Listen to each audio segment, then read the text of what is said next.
룻기 2장 2절 말씀을 다 같이 한 목소리로 읽도록 하겠습니다. 모압 여인 룻이 나오미에게 이르되 원하건대 내가 밭으로 가서 내가 누구에게 은혜를 입으면 그를 따라서 이삭을 줍겠나이다 하니 나오미가 그에게 이르되 내 따라 갈지어다 하매. 짧으니까 한 번 더 읽어볼까요? 다 같이요. 시작. 모압 여인 룻이 나오미에게 이르되 원하건대 내가 밭으로 가서 내가 누구에게 은혜를 입으면 그를 따라서 이삭을 줍겠나이다 하니 나오미가 그에게 이르되 내 따라 갈지어다 하매.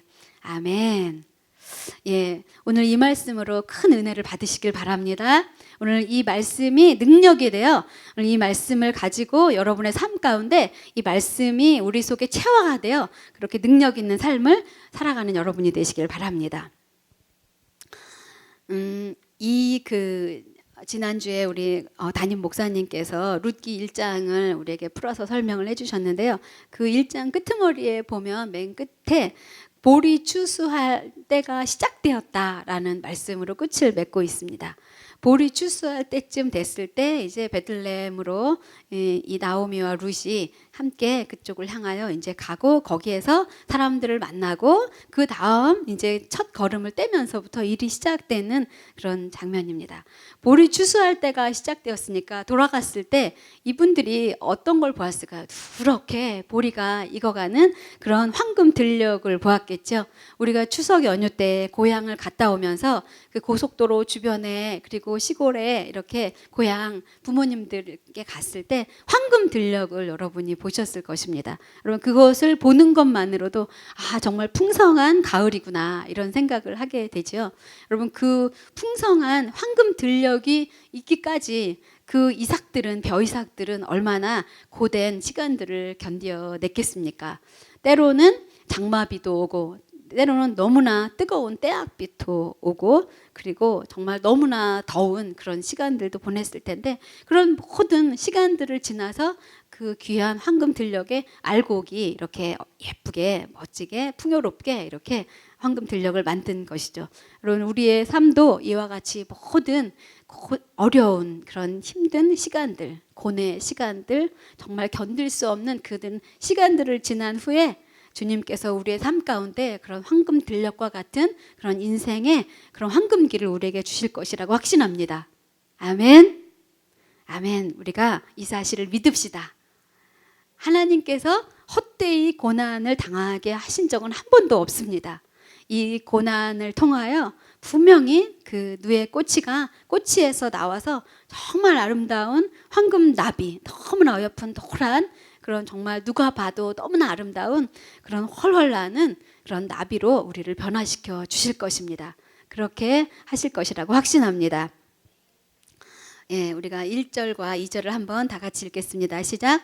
나오미의 남편 엘리멜렉의 친족으로 유력한 자가 있으니 그의 이름은 보아스더라. 모압 여인 룻이 나오미에게 이르되 원하건대 내가 밭으로 가서 내가 누구에게 은혜를 입으면 그를 따라서 이삭을 줍겠나이다 하니 나오미가 그에게 이르되 내 따라 갈지어다 하매.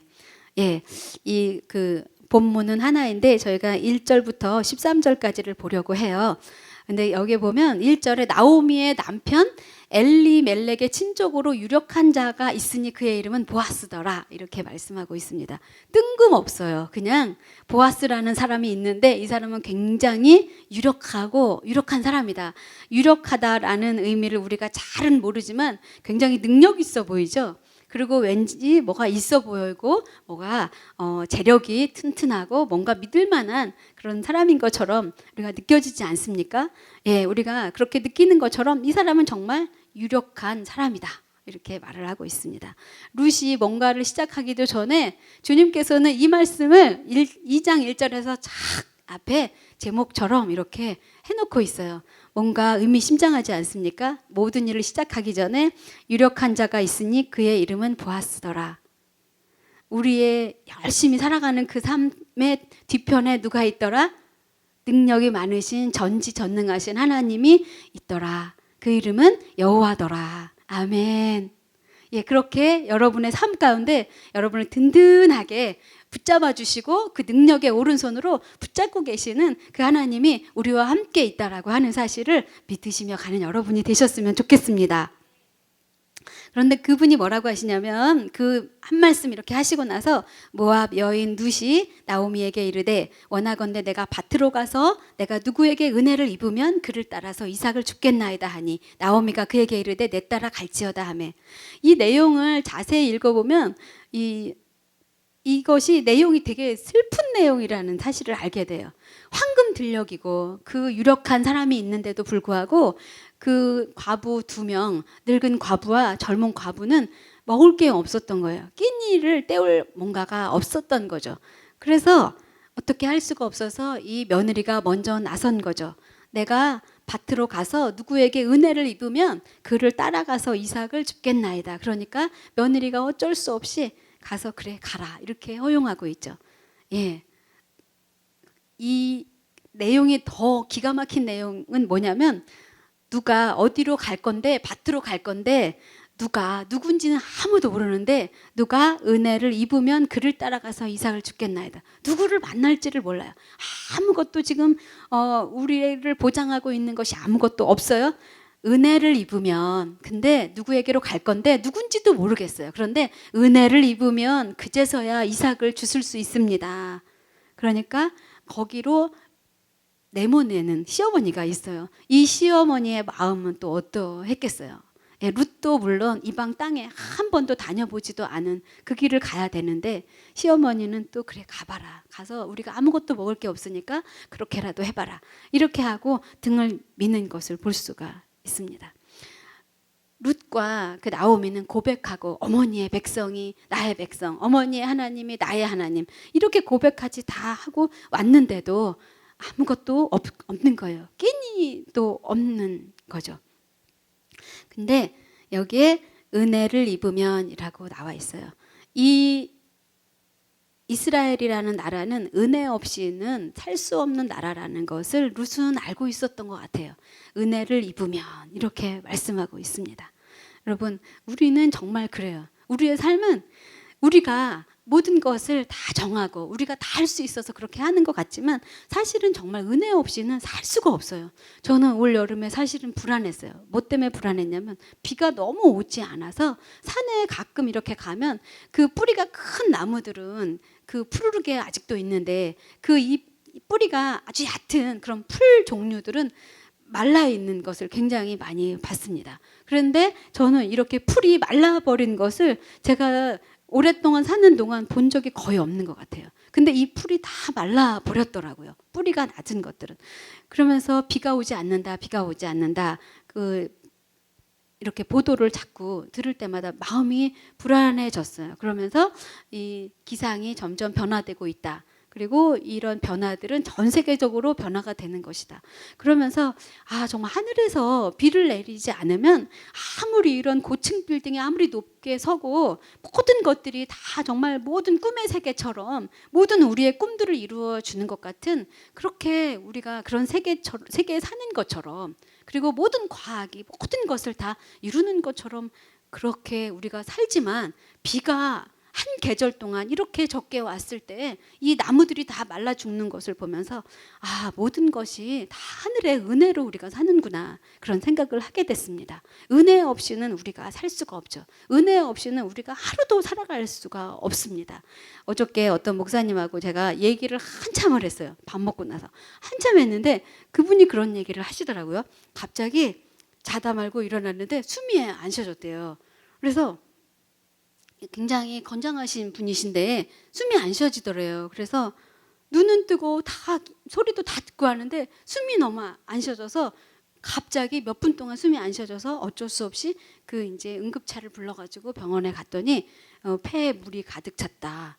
네, 그러면서 이게 이제 병인데 어떻게 이렇게 될 때까지 놔뒀느냐 이렇게 얘기를 했다라고 하는 거예요. 그 몸이 굉장하고 덩치가 엄청 크세요. 그리고 너무 멋지게 생기셨는데 그분이 아무리 그렇게 멋있고 목소리도 하면서 되게 멋있고 뭐든지 잘하시더라고요. 그런데도 불구하고 폐에 물이 차니까 꼼짝을 못하는 거예요. 여러분, 우리는요 이 숨 한 번, 그리고 눈 한 번, 귀 한 번, 이 신경세포 하나만 건드려도 살 수가 없는 그런 사람인 거예요. 예, 제가 신대원 다닐 때 정말 멋진 친구가 하나 있었어요. 근데 그 이제 여자였는데 그 전도사님이 정말 능력이 많으세요. 근데 중국에 이제 선교를 가셨는데 거기에서 한 학기를 못 채우고 돌아오셨어요. 잠깐 이제 견습 선교사로 갔다가 오셨는데 왜 오셨냐면 저는 그 사실을 몰랐는데 이분이 그 이제 그게 있더라고요. 그 갑자기 이 하는 거 있잖아요. 간질. 그게 온 거예요. 근데 이게 1년에 한 2번 정도씩 있는데 저는 그런 사실을 전혀 몰랐죠. 그런데 그분이 거기 가서 이제 그거를 다 사람들이 경험했기 때문에 더 이상 견딜 수가 없어서 이분이 다시 돌아오게 됐어요. 그래서 얼마 전에 제가 그분을 또 만났어요. 그런데 그분이 뭔가 일을 할 수가 없으시더라고요.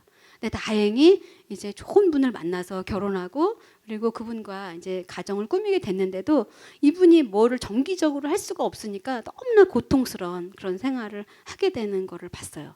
정말 근데 그 이제 그 최첨단으로 이제 옛날에는 몰랐는데 그 뇌에 이런 그를 다 검사를 해봤더니 거기에 다른 사람들은 어떤 그 신경세포 하나만 이렇게 건드리고 그것을 고쳐주면 이 그런 질병이 고쳐질 수 있는데 이분은 어디서 그 발작이 일어날지 알 수가 없을 정도로 온 이 뇌에 있는 신경세포들이 다 만질 수 없는 그런 상태인 것을 그 병원의 진료를 통해서 알게 됐어요.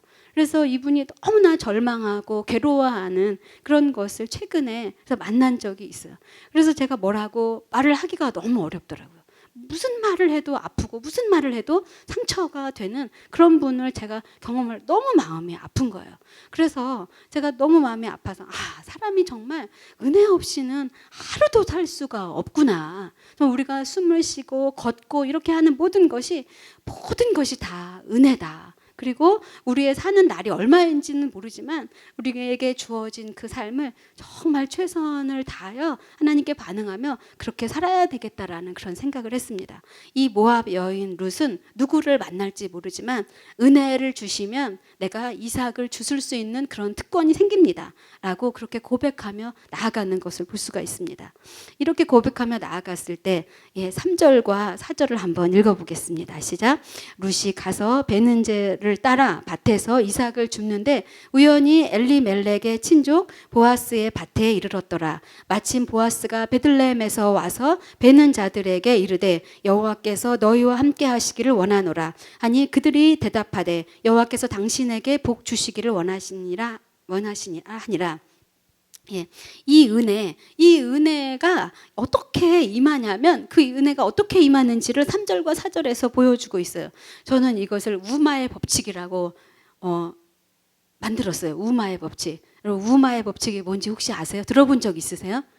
굉장히 중요한 법칙인데 이 법칙을 꼭 여러분 아셔야 합니다. 우마의 법칙은 다른 것이 아니라 이삭을 줍는데 우연히 엘리멜렉의 밭에 이르렀어요. 그리고 4절에 보니까 마침 보아스가 베들레헴에서 와서 이렇게 했어요. 그래서 저는 이것을 우연히와 마침을 따서 우마의 법칙이라고 이렇게 제 마음대로 지었습니다. 은혜로 사는 사람은 이 우마의 법칙이 항상 임하여야 합니다. 우연히 그리고 마침. 우리가 언제 우연히 마침 이런 말을 굉장히 많이 쓰는데 사실은 이 말씀을 생각을 하면서 우연히 이삭을 줍는데 보아스의 밭에서 줍게 됐죠. 마침 보아스가 이 룻의 이삭 줍는 그 시간에 당도를 한 거예요. 여러분 하나님의 은혜가 이렇게 우리에게 우연히 마침 임하시기를 바랍니다. 우리의 자녀들에게 우연히 그 여자를 만나게 돼서 결혼을 하게 되고 우연히 그 남자를 만나게 돼서 가정을 꾸미게 되고 마침 그 남자가 이 길을 지나게 돼서 내 남편이 직장을 찾게 되고 이런 일이 끝도 없이 일어나기를 바랍니다. 날마다 우리가 이 우마의 법칙으로 사시기를 바랍니다. 주님도 그렇게 하셨어요. 주님도 그 사마리아 여자가 우연히 물을 뜨러 왔는데 그 떼약볕에 너무 부끄러워서 남편을 많이 겪은 이 여자가 아무도 보지 않는 그 뜨거운 떼약빛 정오에 물을 뜨러 왔는데 우물에 왔는데 목이 마른데 아무도 없었으면 좋겠는데 그 한 남자가 거기서 졸고 있는 거예요. 그 남자가 그 사막을 가로질러 거기에 왔는데 거기를 가면 안 되는데, 유대인들은 그 부정한 땅, 사마리아 땅을 지나지 않는데 주님은 일부러 거기를 찾아오신 거죠. 일부러. 우리의 편에서 보면 우연이고 마침이지만 주님께서는 작정하고 찾아오시는 것입니다. 우리의 삶이 너무나 슬퍼서 은혜가 아니면 살 수 없다고 고백하고 그 이삭 한 터럭을 주는 것조차도 은혜가 아니면 살 수 없다라고 그렇게 고백하며 나아갈 때 주님께서는 거기에 우연과 마침을 가장하여 우리에게 오시는 것입니다. 그 은혜가 항상 임하시기를 바랍니다. 항상 그 은혜로 사시기를 바랍니다. 그런데 여기에서 뭐라고 하냐면 여호와께서 4절 끝에 여호와께서 당신에게 복 주시기를 원하나이다 이렇게 말했어요. 여러분 그 복을 우리가 굉장히 많이 원하는데 복은 여호와께서 우리에게 주셔야지 그게 복인 거예요. 우리가 원하는 그 여러 가지 복들이 복이 아니라 그것도 물론 작은 복들이겠지만 그것도 우리의 삶을 편안하게 하고 윤택하게 하는 것이겠지만 여호와께서 우리에게 주시는 다른 복이 있다라고 이렇게 얘기를 하죠. 이 복이 뭐냐면 하나님께서 우리에게 주시는 복인데 이 복은 뭐냐면 그 윗절에 나와 있어요. 여호와께서 너희와 함께 하시기를 원하노라. 여호와께서 너희와 함께하는 것이 복이에요. 이거를 복이라고 4절은 설명을 하고 있습니다. 그래서 믿지 않는 자와 믿는 자를 크게 기준은 분별하는 기준은 뭐냐면 하나님께서 함께 하시나 그렇지 않나. 하나님께서 함께 하시는 것을 임재라고 이렇게 이야기하죠. 하나님께서 임재하는가 임재하지 않는가. 그것이 바로 복된가 복되지 않은가의 기준이에요. 다른 것이 복이 아닙니다. 그래서 설령 내가 잘못된 선택을 했다 할지라도 잘못된 선택이 어떤 것이 아니라 손해나는 선택. 내가 왜 이런 선택을 했지? 내가 왜 이런 길도 있고 이 길도 있는데 왜 이 길을 선택했지? 내가 아무래도 불안한 선택을 한 것 같아. 그렇게 내가 마음이 조바심을 친다 할지라도 내가 그 임재 안에 있다라고 한다면 하나님께서 없던 복도 내려주시죠. 하나님께서 내가 그 길을 선택하고 갈 때 그냥 내가 주님 안에 있기 때문에 그 길은 복된 길이라는 것을 믿으셔야 합니다. 너무 손해를 볼까봐 두려워하지 않으셨으면 좋겠습니다. 그것은 내가 생각할 때 손해인 거고 주님이 보실 때는 그렇지가 않습니다. 내가 우연히 선택했다 할지라도 주님께서는 거기에 내가 가는 길에 복을 주실 것입니다. 내가 가는 길에 하나님의 임재가 있고 하나님께서 그곳을 물된 동산처럼 바꾸어 주실 것입니다. 너는 몇 시에 태어났기 때문에, 너는 언제 태어났기 때문에, 너는 날과 시가 좋지 않기 때문에 그런 막말을 하지 않으시기를 바랍니다. 아멘. 그렇게 가셨으면 좋겠어요. 항상 내가 선택한 이 길은 하나님께서 함께하는 그 길이지, 내가 설령 빨리 결정하고 내가 설령 우연히 결정하고 내가 이것저것 따져보지 않고 결정했다 할지라도 거기 주님께서 함께 가시면 그 길은 축복의 길입니다. 저희가 신대원 때 어떤 친구들은 막 그 사역지를 정할 때 고민을 굉장히 많이 해요. 여기 가면 이런 특전이 있고 등록금을 대주고 시간을 이렇게 활용할 수 있고 여기 가면 좋은 사람들이 많아서 사역하기가 되게 편하대. 이렇게 가는 사람들이 있고 어떤 사람들은 제일 먼저 저에게 프로포즈가 오면은 내가 거기에 대답하겠습니다. 거기 무조건 가겠습니다. 이렇게 하시는 분들이 있어요. 근데 그렇게 가면 제가 여러 사람들을 봤는데 그렇게 가는 분들이 오히려 그냥 편안하게 사역하시더라고요. 그리고 거기에서 많은 것들을 경험하고 정말 많은 말할 수 없는 인생의 그런 보화와 같은 경험들을 하시는 것을 보았습니다. 거기서 많은 경험들을 하고 좋은 사람들을, 그리고 인생에 정말 중요한 결정들을 하게 되는 결정적인 사람들을 만나게 되는 것을 많이 봤습니다. 여러분, 하나님을 의지하고 그런 결정을 하시고 그 결정을 믿고 나아가는 여러분이 되시기를 바랍니다. 5절과 6절을 함께 읽겠습니다. 시작. 보아스가 베는 자들을 거느린 자들에게 이르되 이는 누구의 소녀냐 하니 베는 자를 거느린 사환이 대답하여 이르되 이는 나오미와 함께 모압 지방에서 돌아온 모압 소녀인데, 사람들이요 이런 모압 여자 룻을 가지고 뭐라고 하냐면 저 여자 누구야? 저 여자 나오미 그 과부 있잖아. 늙은 과부랑 같이 사는 사람인데 모압 지방에서 왔대. 알지? 그 모압 지방, 그 이방 지방, 거기 그 우리가 그 이방 사람하고 어느 말을 섞으면 안 되잖아. 거기는 우리가 거룩하지 않은 곳이잖아라고 말하면서 막 뒤에서 이야기를 하는 그런 이야기를 들을 때 그런 이야기를 막 들을 수가 우리가 있죠. 그 이야기를 다 듣는 거예요. 이 모압 여자가. 예, 얼마나 이 모압 여자라는 이야기가 힘든 이야기냐면 이스라엘 사람들이 애굽에서 나올 때 이방 사람들이 하나님이 정말 상처나지 하나님이다. 이분은 대단한 하나님이다.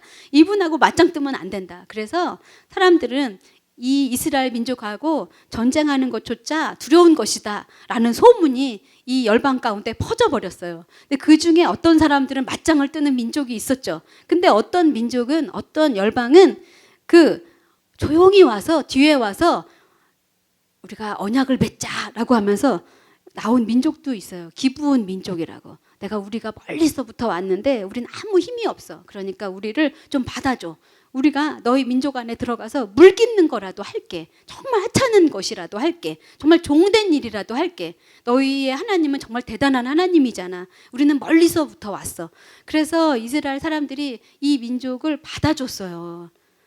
그럼 그만큼 이 이방 민족과 이방 사람들에 대해서 말도 섞지 않고 함께 연합하지도 않고 결혼도 하지 않고 결혼하게 되는 것을 아주 혼합하는 그런 아주 돼지 같은 그런 행위라고 이렇게 사람들이 말을 했어요. 그런데 그 이방 여자가 여기 온 거죠. 그러니 얼마나 사람들이 쑥덕거렸겠어요. 여러분, 우리가 제일 힘든 게 뒤에서 쑥덕거리는 소리가 뒤에서 막 하다가 내 뒤로 들리는 거죠. 그 소리가 나한테까지 오는 걸 우리가 견디기가 힘들죠. 내가 자기한테 어떻게 했는데 라고 하면서 우리가 흥분을 하죠. 그런데 이 여자는 이 소리를 다 들었던 거예요. 그래서 사람들이 끌끌끌 안 됐다, 안타깝네 이렇게 얘기를 했던 거죠. 그런데 이 여자가 그 소리를 딱 들어버렸어요. 우리가 우리를 막 마음을 아프게 하는 그런 소리들을 들을 때 때로는 다 이쪽으로 듣고 이쪽으로 흘려버리세요. 좋은 소리는 다 듣는데 나쁜 소리는 우리가 착 잡죠. 고리를 잡아서. 그런데 이쪽으로 듣고 이쪽으로 흘려버리시기를 바랍니다. 이 여자가 그렇게 했어요. 그리고 나서 뭐라고 했냐면 아주 용감한 소리를 했습니다. 이 은혜를 받을 수밖에 없는 그런 소리를 했는데 보니까 2장 7절을 한번 읽어보시죠. 시작. 그의 말이 나로 베는 자를 따라 단 사이에서 이삭을 죽게 하소서 하였고 아침부터 와서는 잠시 집에서 쉰 것 외에는 지금까지 계속하는 중입니다. 이 성실한 여자가 어떻게 했냐면 어머니에게 이삭 주스러 가겠습니다 라고 얘기를 하고 그 밭에 우연히 이르른 다음에 거기에서 뭐라고 하냐 허락을 받는 거예요. 나로 이삭을 여기서 죽게 하소서 이렇게 요청을 하는 거죠. 우리가 주님께 우리 뒤에는 2장 1절에 유력한 자가 있으니 그의 이름을 보아스더라. 이 하나님이 우리 뒤에 계세요. 그래서 우리가 이렇게 기도해야 돼요. 나로 이삭을 줍게 하소서. 정확하게 이 여자가 필요한 것은 이삭 줍는 일입니다. 끼니를 때우는 그 일이에요. 우리가 정확하게 그 일을 하나님께 고백을 해야 합니다. 하나님, 집이 없어요. 사람들은 다 집이 있는데 언제나 우리가 이렇게 집을 계속 떠돌아 다녀야 돼요. 집을 주세요. 여기서 살게 해주세요. 여기가 내 터가 되게 해주세요. 여기서 밥 먹고 자게 해주세요. 이곳에서 예배하게 해주세요. 이 교회를 다닐 수 있도록 여기에 거처를 삼아주세요. 이 학교에 다니게 해주세요. 그리고 여기서 아기 낳게 해주시고 여기서 결혼하게 해주세요. 여기서 돈 벌게 해주세요.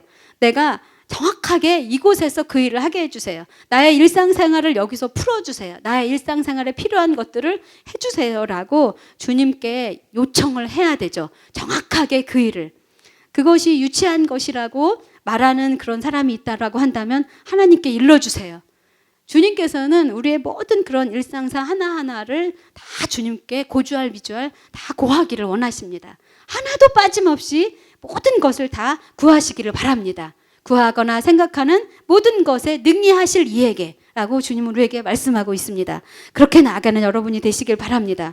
용감하게 이렇게 자존심을 내려놓고 그렇게 구했을 때, 그럴 때 어떻게 했냐면 2절부터 9절까지를 한번 읽겠습니다. 시작. 보아스가 룻에게 이르되 내 딸아 들으라. 이삭을 주우러 다른 밭으로 가지 말며 여기서 떠나지 말고 나의 소녀들과 함께 있으라. 그들이 베는 밭을 보고 그들을 따르라. 내가 그 소년들에게 명령하여 너를 건드리지 말라 하였느니라. 목이 마르거든 그릇에 가서 소년들이 길어온 것을 마실지어다 하는지라. 여기서 보아스가 되게 놀라운 일을 하게 돼요. 이렇게 이삭을 죽게 하소서라고 얘기하니까 보아스가 반응이 오는데, 내 딸아 주르러 다른 밭으로 가지 말아라 라고 하면서 그 생활에 그것들을 보장을 해주죠. 그 다음에 또 뭐라고 하냐면, 그 소년들에게 너를 건드리지 말라 했다. 안전을 보장해 줍니다. 그리고 또 세 번째는, 목이 마르거든 그늘에 가서 소년들이 길어온 것을 마시라 이렇게 얘기해요. 근로 조건을 안전하게 그렇게 지켜주죠. 복지를 마련해 주는 거예요. 우리가 복지가 얼마나 중요합니까? 근로 조건이 얼마나 중요합니까? 그런데 이삭을 죽게 하소서, 내 생활에 필요한 그것들을 은혜로 주소서라고 그 은혜 하나님께 구했더니, 그 주인에게 구했더니 그 주인이 이것들을 다 주신 거예요. 여러분에게도 그렇게 해주시기를 바랍니다. 그렇게 구체적으로 구하신 여러분이 되시길 바랍니다. 땅 문제가 이렇게 됐어요. 집 문제가 이렇게 됐어요. 이렇게 됐을 때 고주알비주알 다 구하시길 바랍니다. 주님, 저는 이 문제를 해결할 수가 없습니다. 이것에 필요한 사람을 만나게 해주시고 이 일에 대해서 잘 변호할 수 있는 사람을 꼭 만나게 해주십시오. 그런 기도를 하시길 바랍니다. 내 자녀가 틱이 있어요. 내 자녀가 장기가 아파요. 내 자녀가 머리가 어떻게 됐어요. 내 자녀가 학교에서 조금 느려요. 내 자녀가 지금 결혼이 지체되고 있어요. 내 자녀가 아이가 생기지 않습니다. 내 자녀가 군에 갔는데 어려움을 겪고 있어요. 내 자녀가 여러 가지 어려운 일을 겪고 있습니다. 내 남편이 이런 일들을 고주알비주알 여러분 다 구하시기를 바랍니다. 예배 시간에 지금은 아니지라고 하지 마시고 다 구하시기를 바랍니다. 주실지 안 주실지는 하나님이 결정해서 알아서 하실 테니까 우리는 그냥 다 구하십시오. 다 구하시고 또 주님이 주시는 대로 다 받으시는 여러분 되시길 바랍니다. 예, 그것이 은혜죠. 그것이 은혜죠. 주님이 우리에게 이렇게 하실 때 그때 우리는 여기에 이제 반응하고 이것을 우리가 찬양이라고 합니다. 2장 10절을 함께 읽겠습니다. 시작.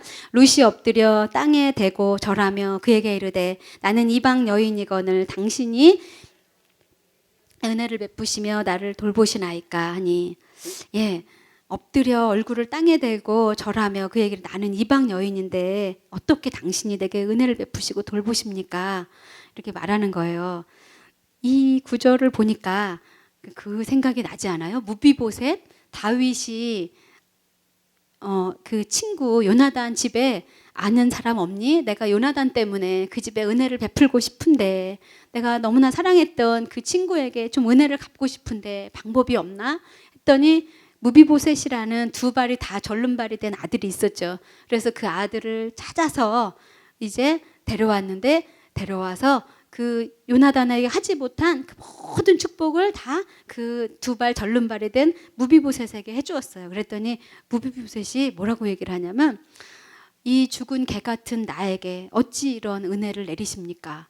왕이여. 이렇게 고백하는 것을 우리가 봅니다. 은혜를 아는 사람, 은혜가 무엇인지를 아는 사람은 자기가 어떤 사람인지를 아는 사람이죠. 요즘에 에스겔서를 우리가 보고 있는데, 에스겔서 16장에서 내가 나았을 때 아무도 내 탯줄을 잘라주지 않았고 내 부정한 것을 소금으로 뿌려주지도 않았고 나를 아무도 덮어주지 않았는데 내가 그를 덮어주었고 그 탯줄을 잘라주었고 그 부정한 것을 씻어주었다 라고 말하면서, 네가 그랬었다. 네가 지금은 황후와 같이 그런 것들을 누리게 되었지만 너가 어떤 사람이었는지 내가 알고 있다. 주님께서 우리에게 그렇게 말씀하고 계십니다. 은혜를 아는 사람은 내가 누구인지 아는 사람이죠. 내가 주님이 없이는 아무것도 할 수 없는, 그리고 아무것도 의미가 없는 사람이라는 사실을 고백하고 아는 사람입니다. 여러분, 그 은혜를 아셨으면 좋겠습니다. 그래서 그 은혜를 생각하면 절로 감사하고, 그 은혜를 생각하면 모든 것이 헛된 것이 없고, 그 은혜를 생각하면 내가 열심히 주님을 섬기고, 그리고 나에게 주어진 시간을 최선을 다하여 살아내고, 그리고 내게 주어진 것을 값없이 받았으니 또 값없이 나누어 주고, 우리의 삶이 그렇게 복된 삶으로 그렇게 나아가게 될 것입니다. 우리의 삶이 그렇게 될 것입니다. 그렇게 하니까 보아스가 정말 좋은 얘기를 하는 거예요. 11절 12절 다 같이 읽겠습니다. 시작. 보아스가 그에게 대답하여 이르되 내 남편이 죽은 후로 내가 시어머니에게 행한 모든 일을 내가 고국을 떠나기 전에 알지 못하던 백성에게로 온 일이 내게 분명히 알려졌다. 여호와께서 내게 행한 일에 보답하기를 원하며 이스라엘 하나님 여호와께서 그의 날개 아래 보호를 받으러 온 내게 온전한 상 주시기를 원한다. 예, 다 안다. 내가 너 다 안다.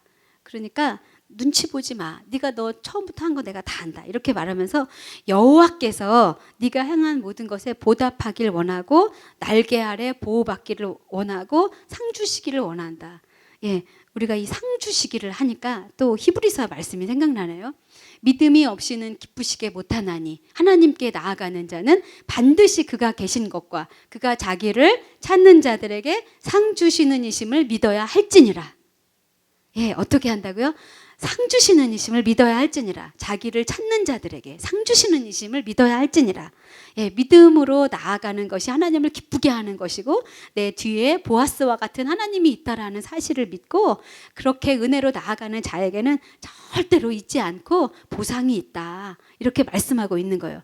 주님이 우리에게 요구하시는 것이 뭘까요? 우리가 정말 대단한 일을 하기를 주님께서 원하시는 것이 아니라 내가 누구인지 알고 그리고 그것에 반응하기를 주님이 원하시는 거죠. 너는 내 백성, 나는 너의 아버지. 이것을 늘 고백하기를 원하시는 거예요. 주님은 내 아버지, 나는 주님의 자녀. 이것을 고백하기를 원하시는 거죠. 그리고 그것에 대해서 반응하며 찬양하며 아, 주님이 너무 좋으신 분이군요. 이렇게 말하는 것. 정말 좋은 물이 있는데 이 물을 기쁘게 즐겁게 하는 것은 이 물을 맛있게 먹는 거죠. 이 물을 즐겁게 하기 위해서 이 물에 노란색 물감을 타거나 아니면 빨간색 물감을 타거나 이러는 게 아니죠. 이 신선한 물을 내가 정말 마음껏 마시고 내 정말 폐부까지 시원함을 느끼는 것. 그것이 물에 대한 그 신선한 물에 대한 예의가 아니겠습니까? 우리 하나님을 기쁘시게 하는 것은 내가 정말 내 삶을 즐거워하고 내 삶을 기뻐하며 내 삶을 살아내는 것. 그것이죠. 내가 그 주님 앞에 반응하는 것. 최선을 다하여 반응하는 것. 그것이죠. 내가 그 반응을 어느 자리에서 어떻게 하는지는 최선을 다하여 그냥 하면 되는 거죠. 예, 우리가 옆을 보며 비교하고 눈치 볼 필요가 전혀 없다라고 하는 거예요. 그럴 때 주님이 우리를 보호하고 날개 아래 품어주신다라고 이렇게 말씀하고 있습니다. 근데 룻이 이렇게 말해요. 룻이 뭐라고 말하냐면 13절에 다 같이 읽겠습니다. 룻이 이르되 내 주여 내가 하나님 당신께 은혜를 입기를 원하나이다. 나는 당신의 하녀 중에 하나와도 같지 못하오니 당신이 이 하녀를 위로하시고 마음을 기쁘게 하는 말씀을 하셨나이다. 하나님의 말씀을 들으니까 위로를 받고 그리고 마음을 기쁘게 하셨다라고 이렇게 이야기를 합니다. 우리가 음성을 다른 음성이 아니라 하나님의 음성을 들을 때 바로 위로를 받죠. 그리고 우리의 마음이 기뻐지는 것을 경험하게 됩니다. 우리 자녀의 목소리를 들을 때도 기쁘죠. 그리고 우리 남편의, 우리 가족의 이야기를 들을 때도 참 기뻐요. 밖에서 우리 가족의 목소리를 들을 때 그 듣는 것만으로도 안심이 되고 참 좋습니다. 그러나 가장 우리의 영혼을 만족시키는 것은 바로 너는 내 사랑하는 자요, 내 기뻐하는 자다 라고 하는 우리의 정체감에 대한 도장을 꽝꽝 찍어주실 때 비로소 우리는 안심을 하고 그리고 그 주님 앞에 반응하게 되는 것이죠. 이것이 바로 주님을 높이는 삶이며 이것이 바로 주님을 찬양하는 삶입니다. 그래서 여러분 그렇게 사시는 여러분 되시기 바랍니다.